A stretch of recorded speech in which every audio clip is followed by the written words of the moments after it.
it's Gina with WTI.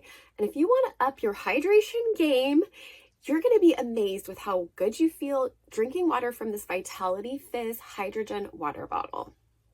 Sometimes drinking water can be a little bit difficult for me, but I love how pure this water tastes once it's gone through its cycle, and it really gives you hydrogen-rich hydration.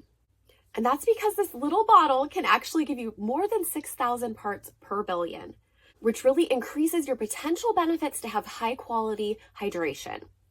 I actually use this every day, whether I'm exercising or not, because it helps me to feel quenched. But then when I do exercise, I really feel that it helps me to recover quicker. I got this just to infuse my water, but I've enjoyed using the nasal cannula too.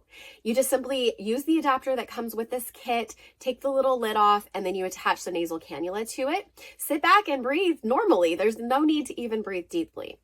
There is a pressure release valve at the top, so once you're done with your cycle, you just click that button, it releases, and then you can unscrew it and enjoy your water.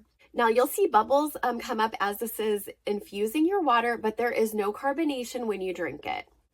This comes with a nice travel pouch so that it remains safe, but also this comes in an anti-shatter bottle, so you can have total peace of mind knowing that this is going to last for a really long time. It also comes with an adapter so that you can use it with a larger water bottle, but I just prefer using it with the bottle it comes with. So at first I was a little skeptical, but now I'm fully convinced in how well this works, and I think you're going to love it too, but that's just my point of view.